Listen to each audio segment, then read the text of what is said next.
Okay? So let's check the ends.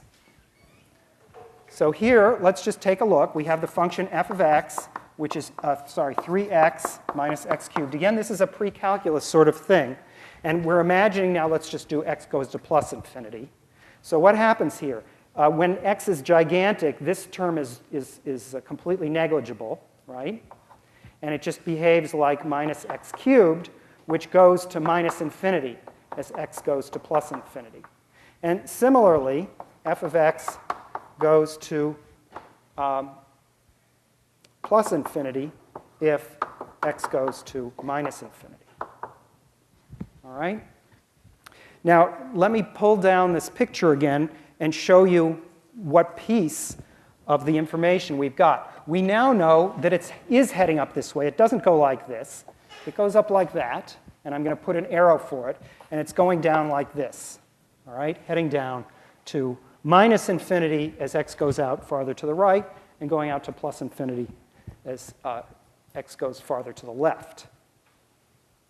All right? So now there's hardly anything left of this function to describe. There's really nothing left except maybe decoration. And we kind of like that decoration, so we will pay attention to it. And to do that, we'll have to check the second derivative. So if we differentiate a second time, the first derivative was, remember, 3 minus 3x squared. So the second derivative is minus 6x. All right?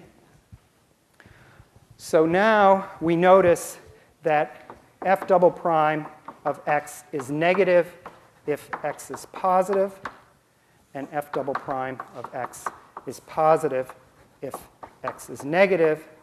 And so in this part, it's concave down, and in this part, it's concave up. And now I'm going to switch the boards so that you'll and draw it. And you see that it was begging to be this way, right? It wasn't. It was right. So we'll fill in the rest of it here, maybe in a nice color here. So this is the whole graph, and this is the correct graph.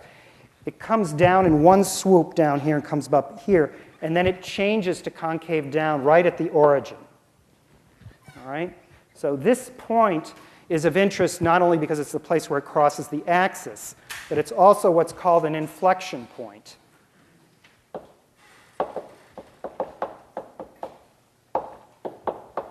Inflection point, that's a point where, because f double prime at that place is equal to 0. All right? So it's a place where the second derivative is 0. We also consider those to be interesting points. Now, so let me just make one closing remark here, which is that all of this information fits together, and we're going to have much, much harder examples of this where you'll actually have to think about what's going on. But there's a lot of stuff protecting you, and functions will behave themselves and turn around appropriately.